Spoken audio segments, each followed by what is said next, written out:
I've started to think that life is either a sitcom that hasn't gotten to its good part yet, or maybe I'm just not the main character because what the actual heck? I just got swept up in a whirlwind of events for the past like almost a month ish. And I was debating if I wanted to talk about this, but I decided, you know what? Let's sit down and talk about it because if I don't, I'm going to forget this chaos or no one's going to believe me. So here we go.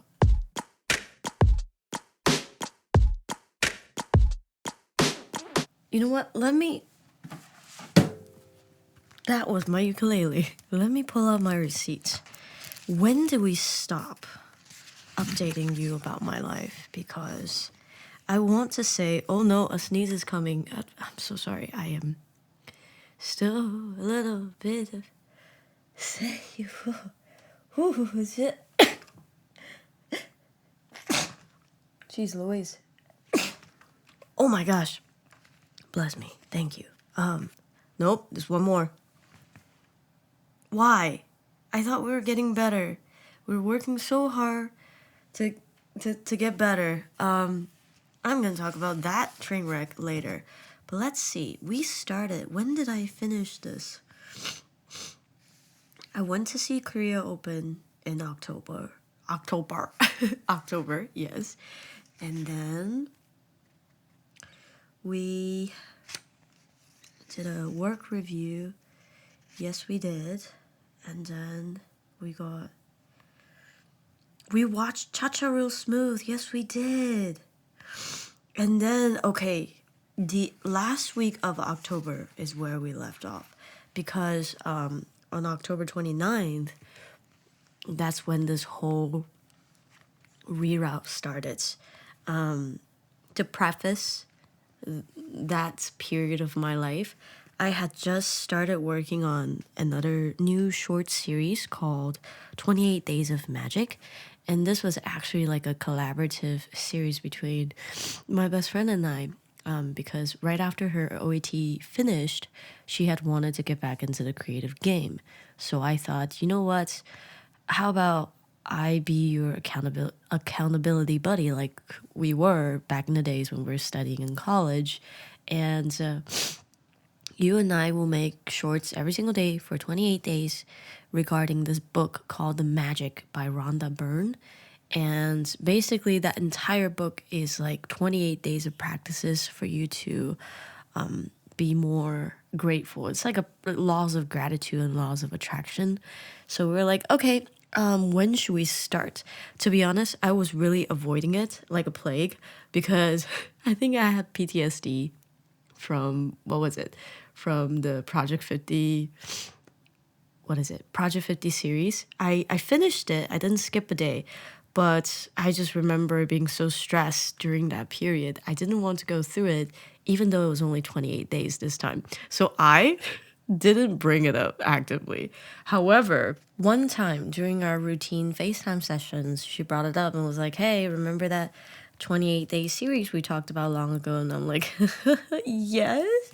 She's like, let's go ahead and start it. And I'm like, okay, well, when do you want to start it? Because at the time, I had recently joined this creative community and we had an assignment that was due at the end of October.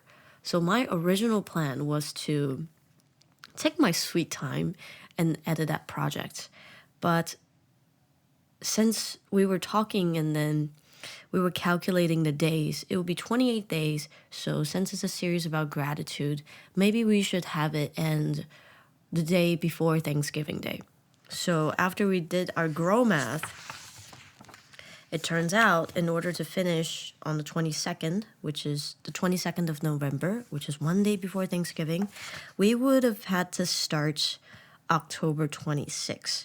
So I was like, okay, oh shoot, I gotta finish editing that weekend, the homework that I had from my creative community, and then so that I could start this series on time. So that day, I remember I went to the cafe and then we both got on Discord and then she's like, all right, you're going to do your thing. I'm going to do my thing. and we're gonna make sure that you finish editing for your homework submission today. And I did. I stayed, I believe, I went in there in the morning around like 10 or 11, and I left. Oh my gosh, another sneeze is coming. Can I just live, please? Please. Okay, it went away.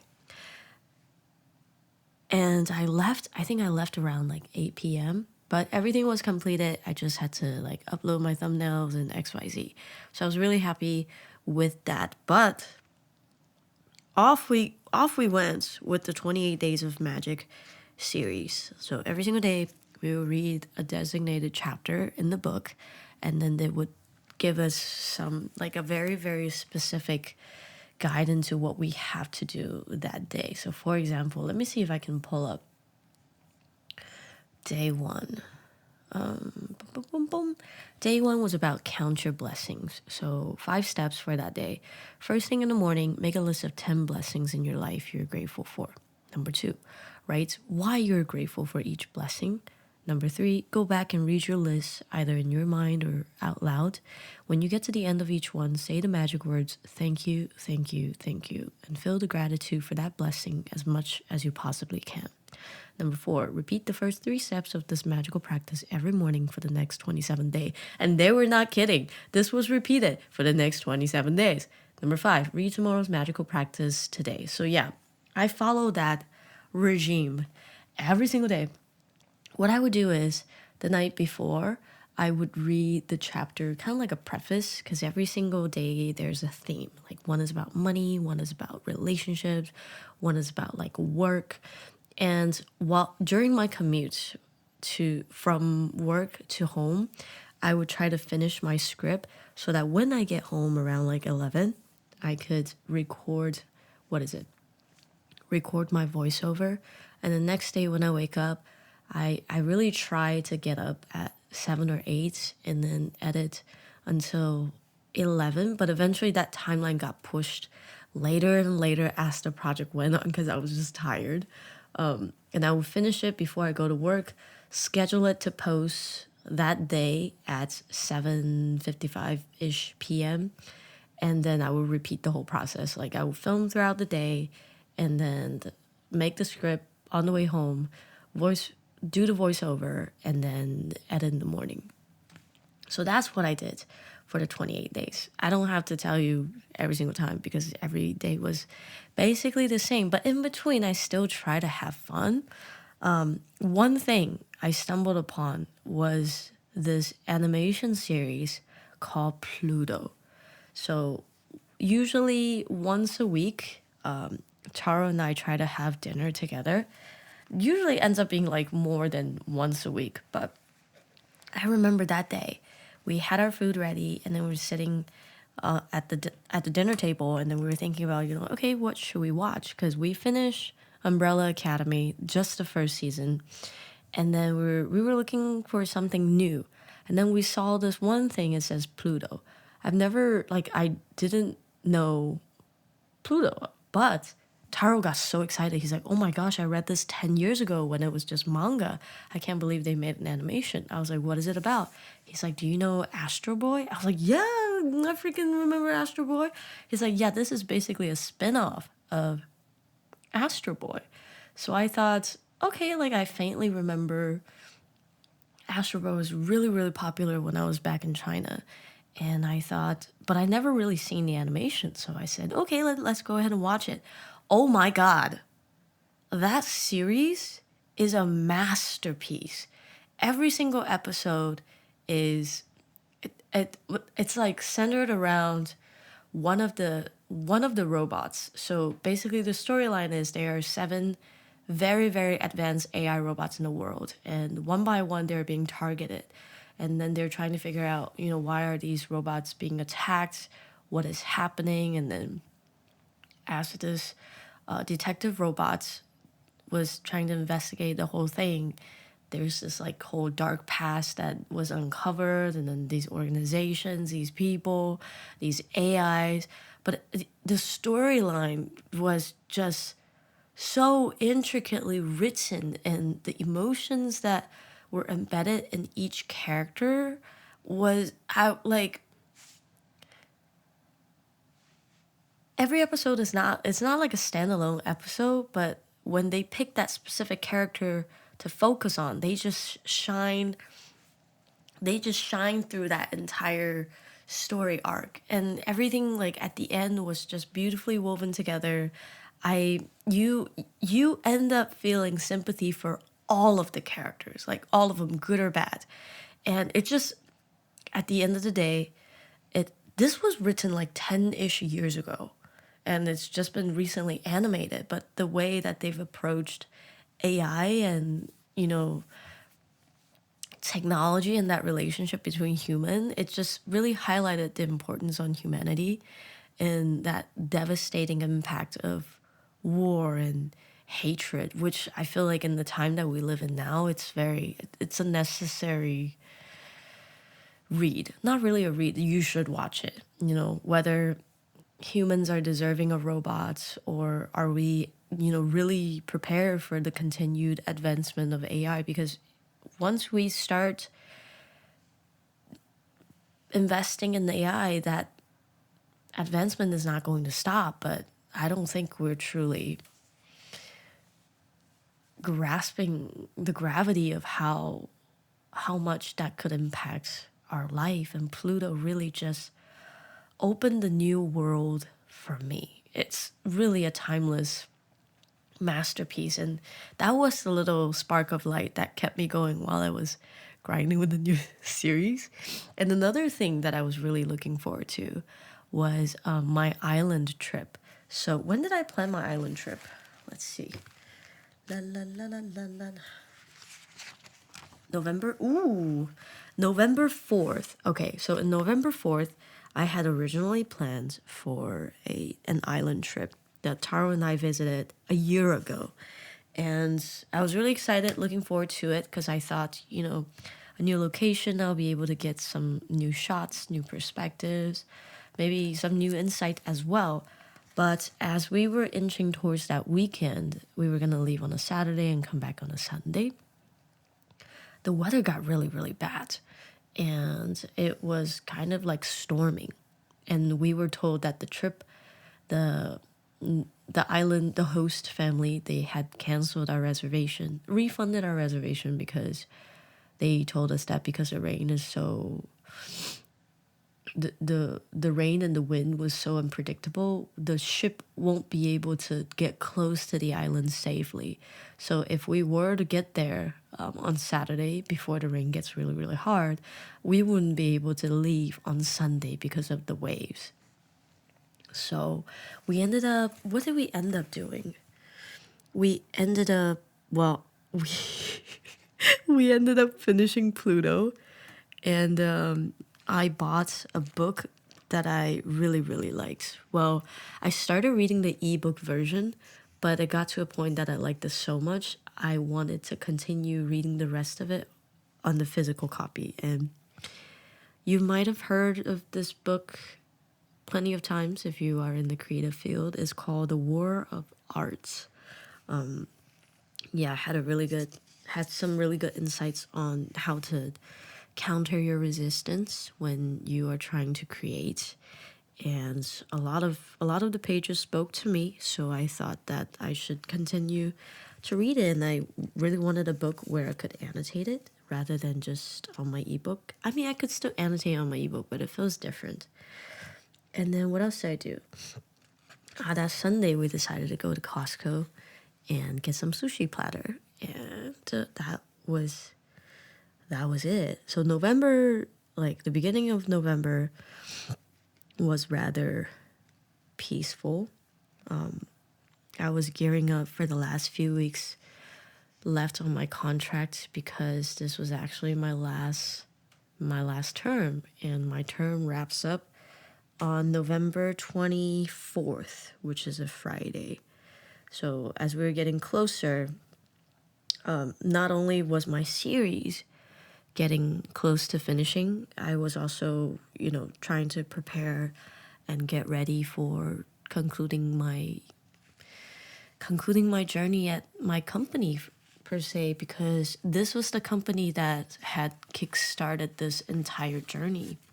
I had started teaching with them when I first moved here 3 years ago, and I moved to different locations, but I stay with the same company and then taught with the same curriculum.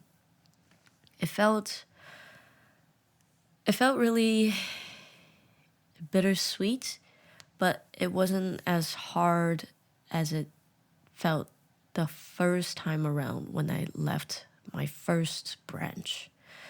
This company is a franchise, so they have different branches all over Korea. But I think the reason why the first time felt so much harder was because when I left the branch, I've left all the people that I cared about, the people that I kind of built this really strong bond with.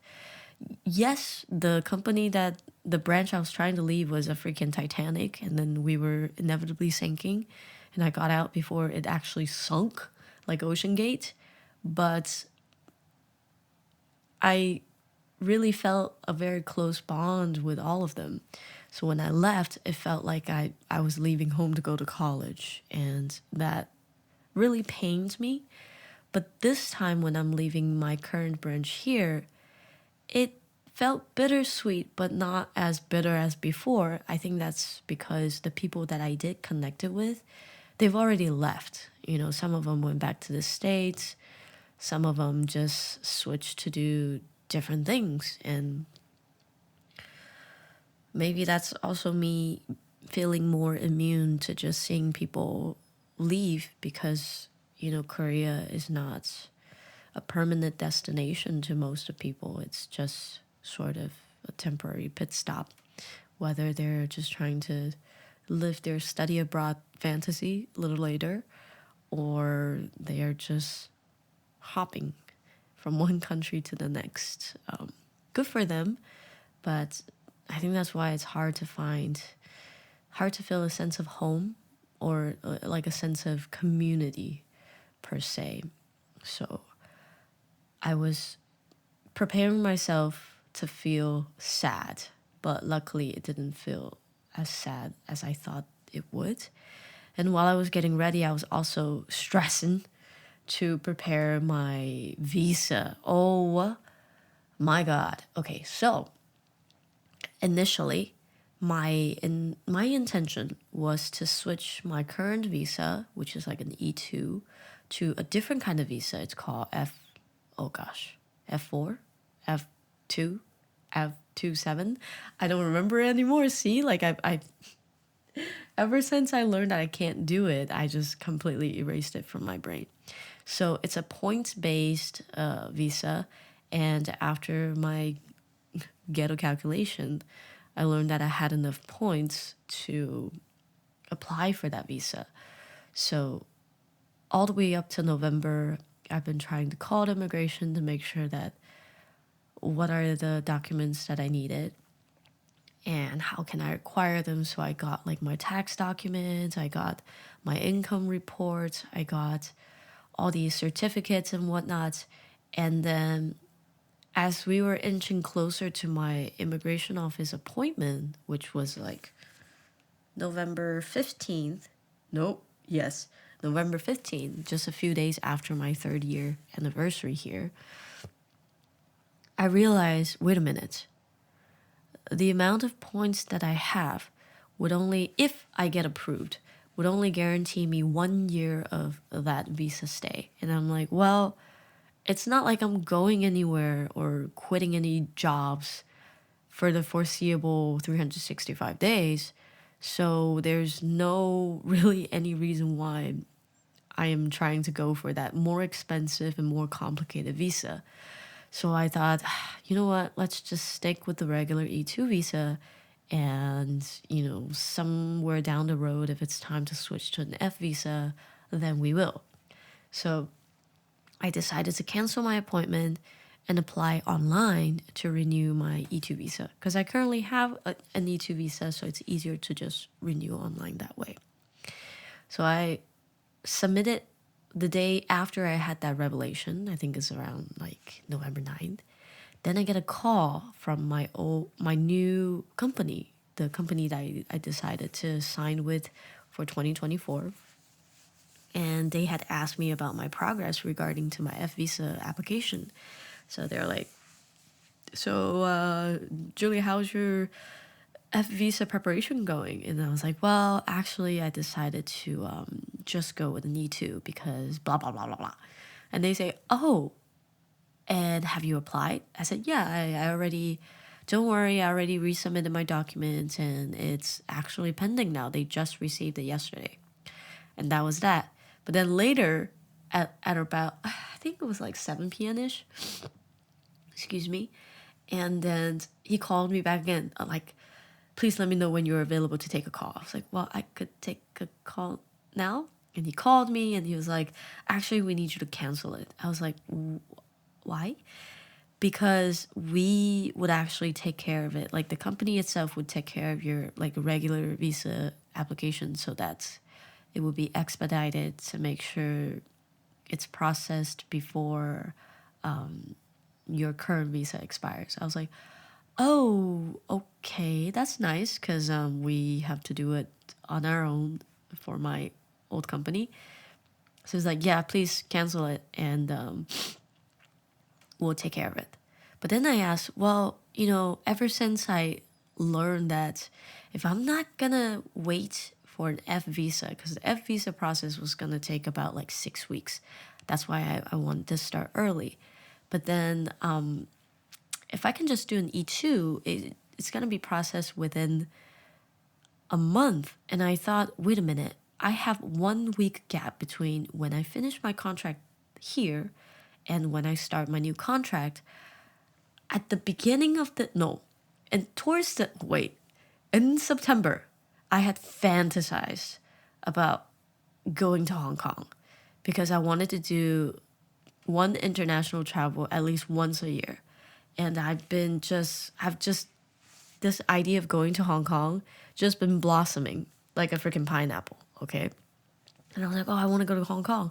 And since I canceled my F visa, I was like, okay, if I start my process for E2 renewal right now, I can make it on time, which is why I submitted an application the day I canceled my appointment. But then they're like, nope, we're going to do it. So I asked them, can I ask when you're going to start that process? Because I want to go to Hong Kong, but if I have an application that's currently in process or processing, they won't let you leave the country. If you leave the country, you just kind of automatically throw your visa in the trash. So I asked them and they said, well, you can go. I was like, what do you mean? We won't start the process of visa application after you start working.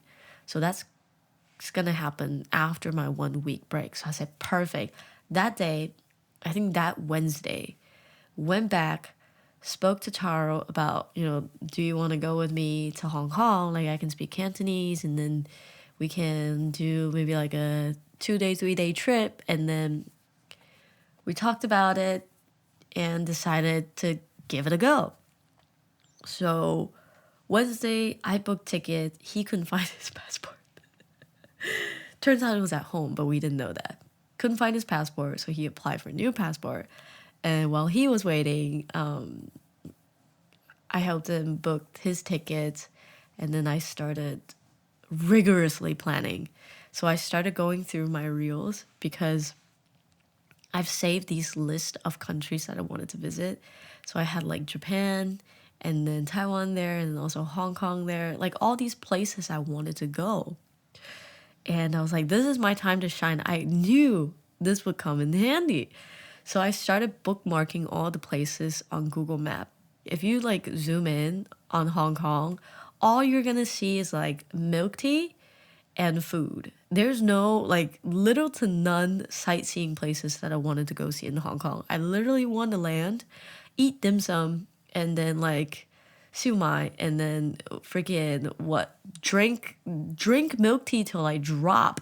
I want my blood to be browned with like tapioca floating in my arteries. And what else? And also like the barbecue, like chasu and all like sunga and the su. Oh my gosh, I could go on and on. Listen, I'm gonna get a severance, not when I go, but after I come back, and just trust my food, my money is going towards food. I'm not in the market for any souvenirs.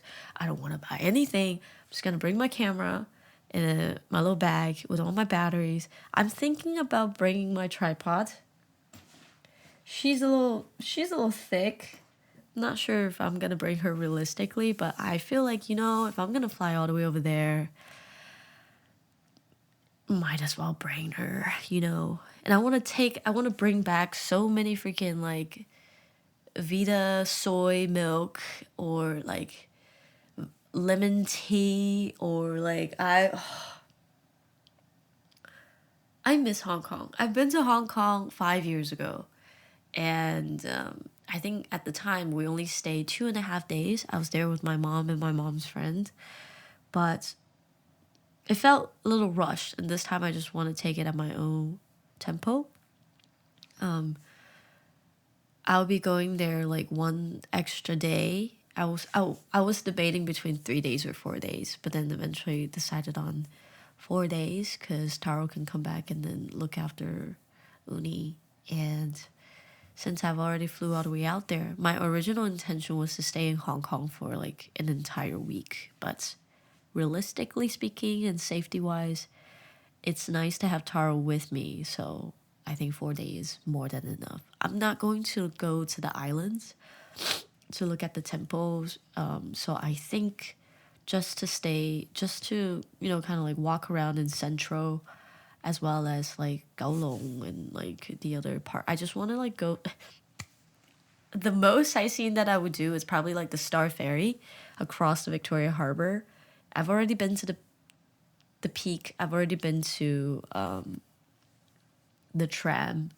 So yeah, I just want to honestly have a cup of milk tea, sit by the harbor, and just immerse myself to feel like I belong in this community again. I don't know, feels kind of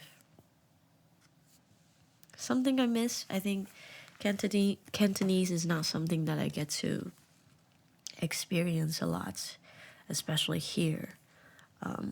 Even in the States, sometimes my mom and I would speak, but I kept kind of forgetting about it, and I feel bad. I wish I could speak it more. It's part of my identity. It's where Hong Kong is not where I grew up, but I definitely grew up in Cantonese speaking city. So I refer to China as motherland, right? USA as my stepmotherland, Korea as my mother-in-law land, and I would refer to Hong Kong as my godmotherland. Like, so really, really excited. I just went to Zara today to get like a t-shirt, because let me tell you, in Korea right now it's like negative, what are you? Right now it's 4, but tomorrow, oh my gosh. Today, has it been, oh, it already passed 12. No way. Okay, well, today, as in Monday, it's gonna be, the lowest is 4 degrees. Oh, that's nice, because yesterday, Sunday, it was like below 0. Tuesday's gonna be -3. Wednesday's gonna be -4. Thursday, get ready, it's gonna be -7. Okay, so this, comparing to Hong Kong, and I'm talking about Celsius. Hong Kong currently is a world of difference, okay? She, oh my gosh, she is in 24 degrees Celsius. That's summer. That's summer. I haven't felt that since like months ago. I do not have any like these t-shirt left, because they've already went through like the humidity of Seoul and all the rain and monsoon seasons. So I had to go to Zara to get this one shirt that I wanted to get a long time ago. It was actually decently priced, a little bit cheaper than the Uniqlo t-shirt that I really liked, but If I walk in the Uniqlo now, all I see is like, what is it? Ultra light down, fleece. What else did I see today? There were some crew necks, merino turtleneck, blah blah blah. So I'm like, okay, let me go to Zara. And Zara also barely had any t-shirts left. But yeah, oh my gosh, it's gonna be between the 19s. The highest is gonna be 26 degree. I don't even remember what I wore when it was 26 degree Celsius. That's just insane. At least it's not going to rain on any of those days. I lucked out big time. So I'm very, very thankful for that. Wow. So yeah, that was my like plan for this week. But of course, life was like, all right, you got everything figured out. Let me just throw in a left hook and an uppercut. Because on Friday was my last day. No, let me backtrack. Let me start with Monday. For my last week at my work, on Monday, I said goodbye to my low-level kids. And some of them were so sweet. I got a bouquet. I was like, what the heck? And she made these photo cards of me. But so in class, students don't really call me by my name. I don't remember who started it. So my name is Julie, right? Instead of calling me Julie teacher, someone started calling me Jelly teacher. And then that snowballed into jellyfish teacher. So I've started adding like drawing jellyfish everywhere in my classroom. And this girl, she pulled up with her little bouquet, and then she's like, teacher, I have like this letter for you. And it was like a yellow envelope, which she also made herself. I'm like, wow, the talent. And she's like, you should open it. There are photo cards inside. I was like, photo cards? And I opened it. She made me these like little ID with jellyfish. It's like name, jellyfish, favorite color, orange, cat, uni. And like so much thought into it. And then another student got me this blue octopus. She's like, teacher, this is a jellyfish, okay? It's a jellyfish.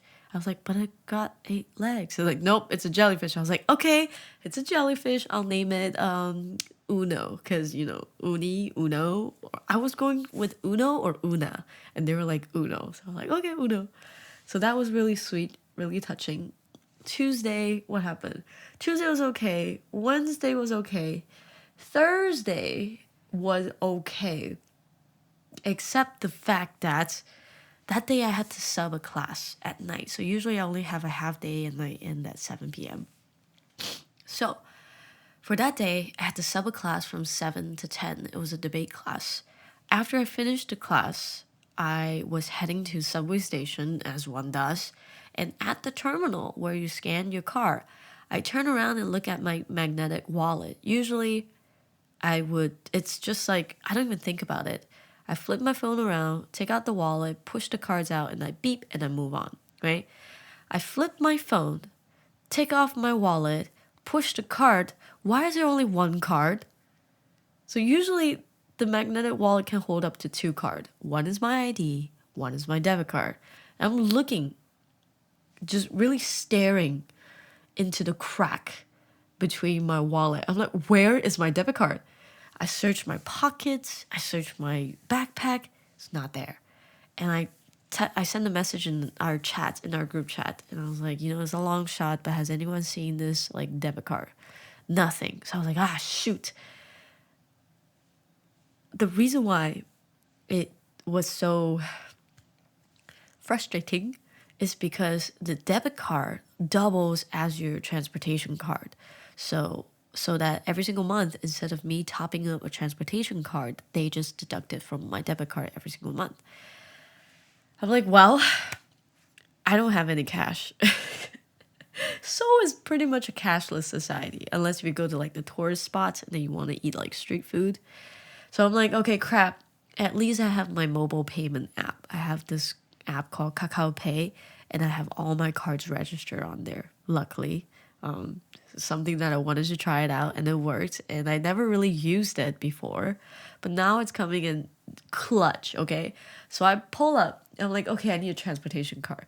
I pull up to the closest convenience store I could find, and then I was asking them, can I please get a transportation card and top up like 4,000 won? And he goes, well, you need cash. And I was like, eh. He's like, yeah, you can buy the card, but to top up, you need cash. I don't have cash. So I say, okay, can I just buy the card? So I just bought the card with my mobile payment plan. And then I was like, wait a minute. Long time ago, I've used this app. So the transportation card is called T-Money. And T-Money have their own app. It's called T-Money app, where you can actually top up. I remember a long time ago, I got this like weird Ryan. So Ryan is a character from Kakao Friends. Ryan shaped card. And no, it was more like a key charm. And it works as a transportation card. And I had to top it up using my phone like years ago. Okay, I still had this app. And I was like, wait a minute, maybe I can top up that way. So I used my mobile wallet, top it up, and it worked. Oh my gosh. So as soon as I got into my as soon as I got through to the subway, I called Charles, like, can you please help me to cancel my card, because I lost my card. And generally Korea is very safe, but guess what? The day that I lost it was Thursday. That was Thanksgiving Day. Guess what's happening on the next day? Black Friday. Guess what's universal? Black Friday sales. I didn't want someone to find this car thinking, oh my gosh, it's a sign from God that I can buy stuff tomorrow. No, it's just my dumbass losing my debit card on the worst date possible. So I called him, I was like, we need to cancel this car. He's like, well, you could wait. What if you find it later? I was like, no, no, no, no, no. If someone else find it before I notice it and they go on a shopping spree at 12 a.m., I am eternally forked. So better safe than sorry. So I convinced him to help me cancel the card, and now I have to go to the bank today on Monday, and I'm terrified because I need to get a physical card back so that I can use it in Taiwan. In Hong Kong. In Taiwan, what the heck? Me already manifesting for 2024. But hopefully with my new job, I'm able to have like actual holidays off instead of needing to work through them. So maybe that gives me more opportunity to explore the countries near me. Like I want to go to Vietnam. I want to go to Taiwan. I want to go to Thailand as well. And maybe even the Philippines when my friend is ready to be freed from her applications or whatnot. And I thought that was the worst thing that could happen to me on Thursday, aka me losing my debit card. Just you wait on Friday, Julie, okay?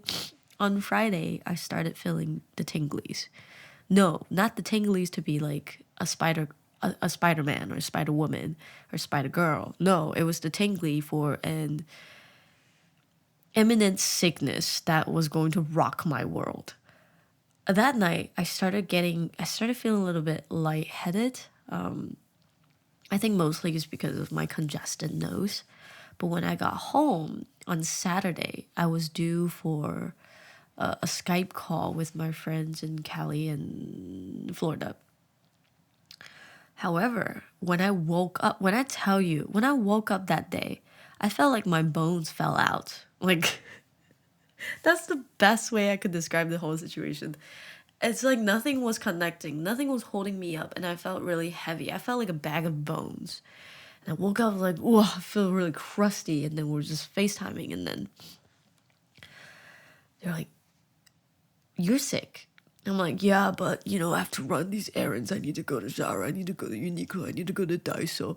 And they're like, no, you need to rest or else your trip is going to go down the drain. I was like, you're right. So that day, instead of going through like the plans that I had, which was to go to all these places and get the stuff, I was gonna go to freaking Daiso to get a Christmas tree. Do you see my priorities? And because it was $5, okay? And I didn't want people to get it before everything is sold out.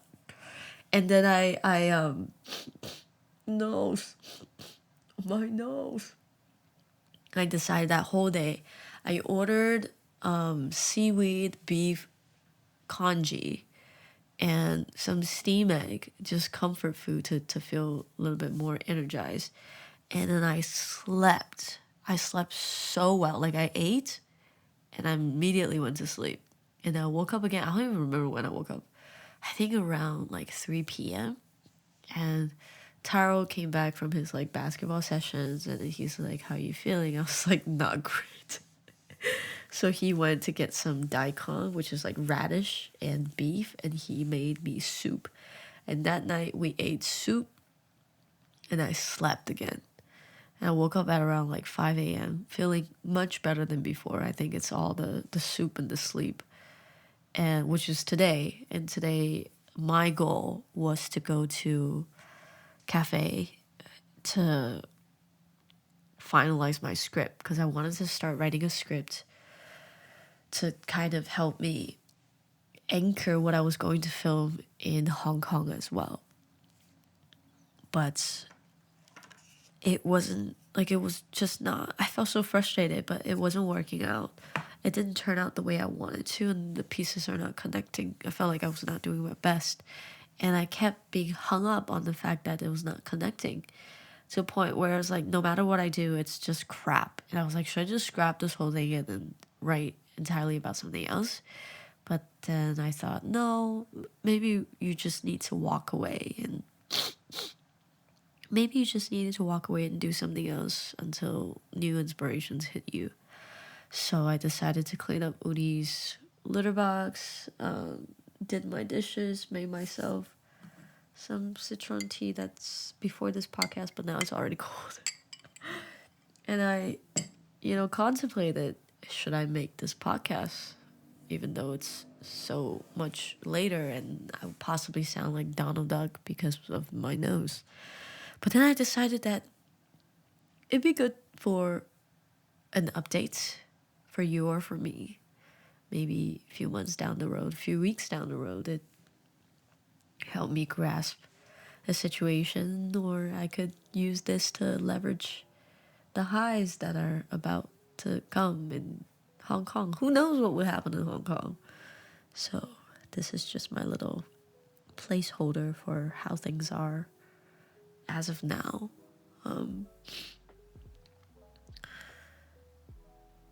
I really, really hope that my body will recover before I fly out on Tuesday. So I'm gonna try to be careful and keep eating clean. Today we had pho. Oh my gosh, I drank that entire bowl of soup. It was a lot, but I drank it because I was like, I need all the nutrients in the world. And hopefully my trip will be what I've imagined and much more. I just can't wait for milk tea and barbecue and dim sum and udon and fish balls and sumai and much more. Yeah. Before I dig myself a hole, I'm gonna fold my laundry a little bit and possibly start packing or organizing my suitcase so that I can calm my mind a little bit. We are getting closer to December. I know that some of you probably went home for the holidays, for Thanksgiving. I know it's probably a tough conversation that you had to have over the dinner table, but I hope everything else was fine.